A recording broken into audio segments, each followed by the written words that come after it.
Welcome to episode 20, which we've already messed up before we even started. So today was meant to be a green flag, red flag, but we read the brief. So we know what all of the All questions the were. questions are, and we're thinking, well, that's a red flag, that's a green flag, it's a green flag, it's a red flag. So instead of that, we're going to do more of an open conversation style. Because it just looked like there's some pretty good questions. There are some really good questions on Yeah. there, actually, to be quite honest. And so today about what to budget for in SEO. Is it still something... It'd be interesting on the back of one of the previous episodes where we talked about geo. AI SEO. Geo, that's it. AI SEO.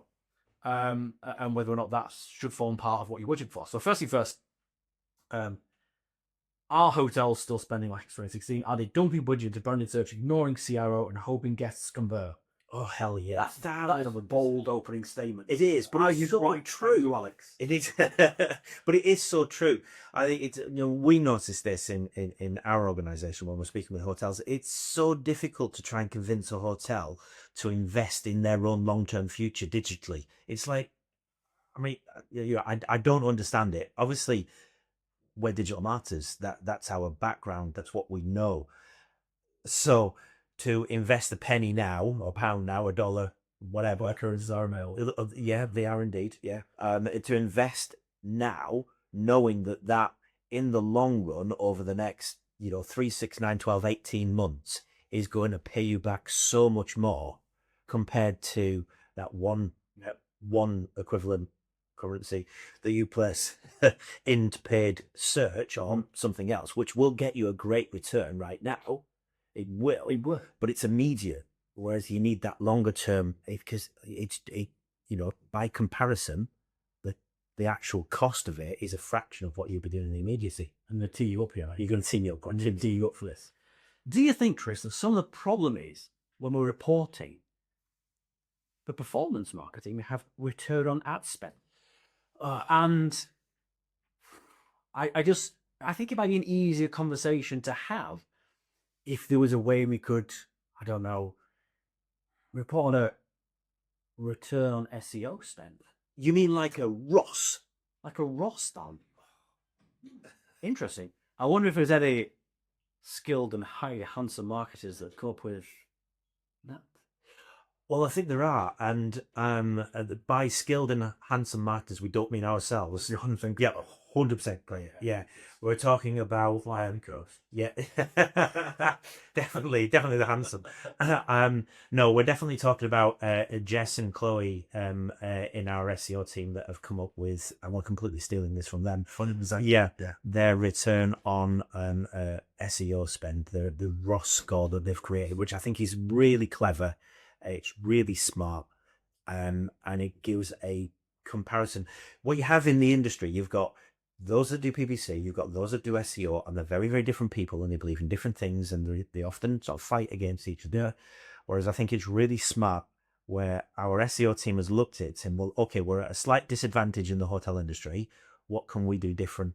And instead of fighting against it, they've actually gone with it and created what is essentially a PPC score for SEO. And I think it's super smart, and it cuts through the noise and kind of delivers what hoteliers and field marketing managers need right now. Yeah. Straight away. Because you could take the ROS score or the ROS rating or the ROS ranking.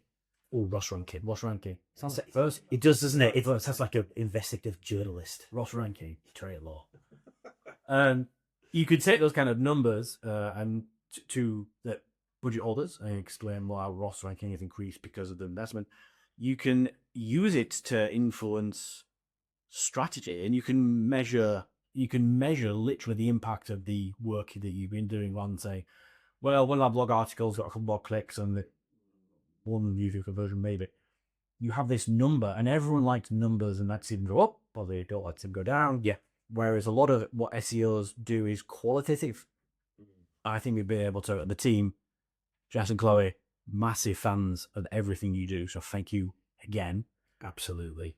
Being able to boil it down into a number that you can present, or a grade you could present to people as calls, I think is genius.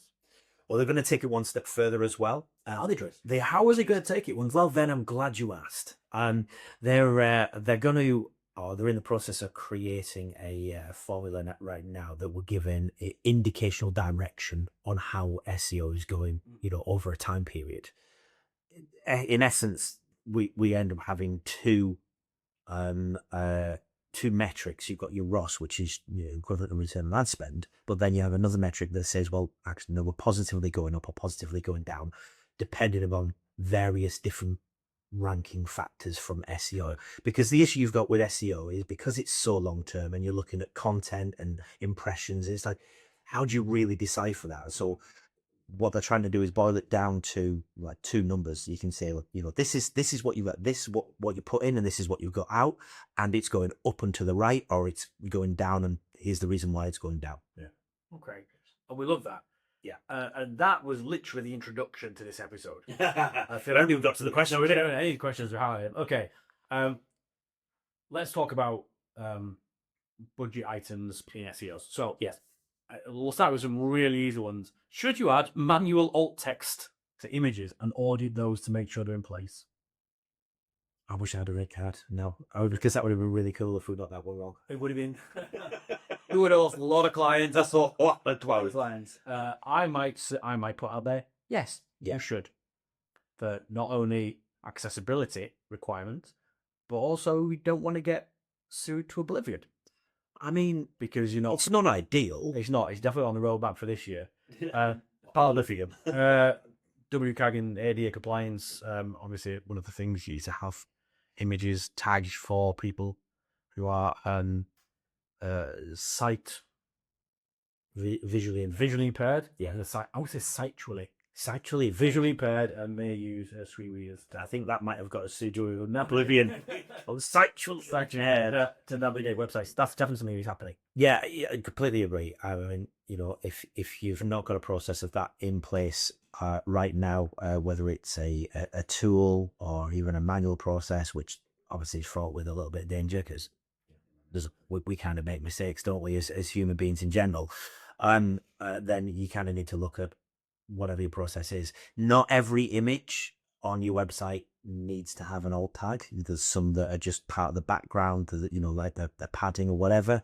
So it's not absolutely everything that is on there, because some checkers will just randomly go through and say, oh, that doesn't have an alt image. A seasoned and skilled SEO will know that he doesn't necessarily need it. But the ones where they're functionally part of the website that needs to have a description absolutely must do. 100%. Let's talk about blogs. Is a blog worth investing in, or is it just a box tick exercise? Going back to talking about geo and where people put rankings from and conversational search, now more than ever, I think, is focusing on content, and the blog is a great way to increase it. But the problem is, I think it's kind of a double-edged sword with that question there. I think it is a box-ticking exercise, but it really shouldn't be. I think many people are approaching it because there seems to be a myth conception. There seems to be it seems to be a bit of a myth here that SEO doesn't work for the hotel industry. It absolutely does. It's just previously it's not really been very well implemented by either individual properties or certain agencies that are out there that are just working with on-page technical, not really concentrating on the content. We've got case studies and prime examples where we've got hotels that really shouldn't be competing on keywords. If you traditionally think of it that way, they shouldn't be competing, are absolutely owning 5, 6, 7 major keywords, high ranking keywords that they probably shouldn't be at the number one SEO spot for what they do. But because they've, again, the SEO team that we've got here are absolutely superb, but they've realized that the competition, and including OTAs, are not really fulfilling exactly what Google's looking for to answer that question. Okay, so it's a box ticking exercise that should be a strategic box ticking exercise. You should do it, yes, to tick the box, but you should have a strategy behind why you're doing it and the content you're pumping out. Yeah, absolutely. Yeah, content for content's sake, no good. And then you're getting into the argument of people saying, should you use AI to create content? Well, if you type in create me a hotel blog, then no, you should not be allowed anywhere near a computer or a keyboard. If you're actually using AI as a tool and you're generating highly curated content that's in your brand voice and tone, that you're giving it relevant and data points and input and other reference points to use, then yes, you can use AI and they can be exceptionally good content. I agree. I think, especially as we move into geo, I don't think we can understate how important it's going to be to make sure that it's the easiest place to keep content up to date. Whereas once you get your open paragraphs on your homepage, where you just tweak it a much, keep it spread across. Anyway, the serial guns here. Heat mapping tools. We talked about this in a previous. We have about that was the ping episode. It was the ping episode. It was a thing episode. We pinged the thing episode. Is it worth investing in some kind of tool like that to measure the impact, especially locally? Yeah, I think some of these tools are again super smart and very sophisticated now, and almost like niching down within a niche, especially because that's exclusively for local SEO. But given the importance of it, especially if you've got F&B on site as well, when you're seeing the heat map of how well your keywords are actually doing in a ranking system from a local point of view, without kind of any strategy or investment in place there, you can see actually when I'm at the hotel and I'm Googling it, I look great. I go half a block over, I'm non-existent and nobody can see me. So these tools I think are absolutely essential alongside a strategy and a really good SEO that knows what they're doing when they're using them. Yeah, because it's a way again of measuring and putting a actual quantitative number, which is easier to grasp and easier to justify rather than qualitative. Oh, we're doing good. Yeah, we draw good things. Yeah, if it's good. Your H1 title is very good. It's very Greg, it's doing nothing from a local. Okay, beautiful segue. The final talking point, which I like. Full technical SEO audit. Is it worth investing in on an annual basis? Stock answer, yes. Yep. But then it depends on where you get it from. Okay.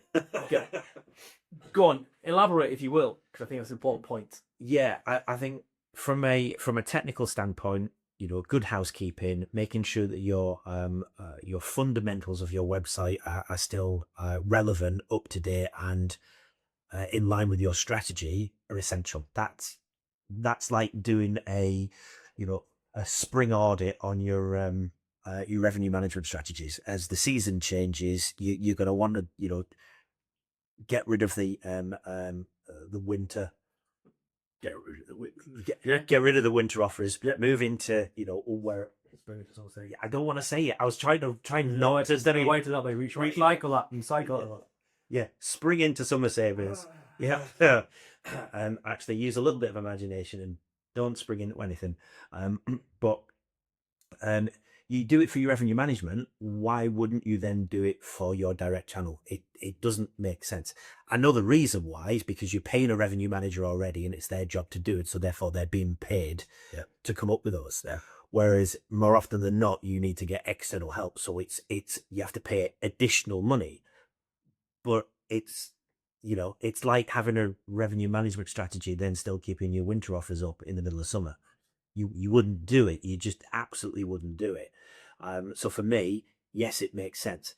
Now here comes the caveat. Yeah, the rider to that is if you have a shit revenue manager in your organization who does miss things like that, then you're not going to have very good returns. It's exactly the same when it comes to SEO. If you've not got a good SEO team or somebody who's actually aligned with what the hotel wants, rather than just seeing SEO as a upsell that I can charge you a bunch of money for, not really deliver anything on, then you're not going to get any results. And there are agencies out there in the hotel industry that do exactly that latter point. Do you not think it'd be good? What's that? Well, first, I'm glad you asked. Yeah. What I think it'd be really good is if we could have overlaid on this video the quote that was taken from one of the meetings that code running, and the client was excited about search. Yes, I think the quote says, and you'll be able to read it, but I would say Something along the lines of. yeah, something along the lines of, I look forward to these meetings, the highlight of the week. Yeah, I really feel like I get something from this. Yeah, and I think that I'm really glad you actually brought that up, because that's a really important point there, because SEO is, let's be honest, like most marketing topics, quite a dry. Yeah, it's difficult to get excited about it. But the fact that Chloe has and Jess obviously has got a style with this particular client where they're able to talk about a very dry topic, a topic that's difficult to talk about in any case to get buy-in from the hotel side, but have it to the point where the client actually wants to come and engage with the regular meeting is nothing short of exceptional. Absolutely. So for me, yeah, I think that's. You talk about investing in good SEO team, and I dare say we've got a good SEO team. Yeah, absolutely. Okay. I mean, all left to do is really for us to encourage hotels to take an honest look at their own SEO offerings. Have a look at the last time their site was updated by human fingers, not an AI with microchips.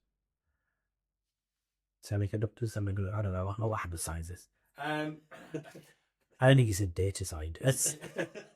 An objective look for whether or not the traffic that's been bought by SEO is converting. Is it high value traffic? If not, get in touch with us, because we've got a great team that I'd put up against anyone else in this industry. We also have a free tool on our website. So if you want to stick your own URL, your own hotel website in there, it will give you a very high level overview on the SEO score of your website. It's an on-page technical check, so it doesn't really have the qualitative check that you would get with a full SEO audit, but it will at least look at the quantitative side of it, make sure that you know, are you missing any ADA compliance tags? Do you have H1s? What's the speed load speed of your own website like, and all of that good stuff. Shameless book. Thank you for joining us at episode 20. I can't believe we've done 20 of these already. It feels like 50. It feels like an awful lot. It'd be great to see how much we've aged since the first one, but we're bright-eyed and bushy-tailed. Yeah, absolutely. Appreciate you joining us, and we'll see you next time. Thank you. Truly.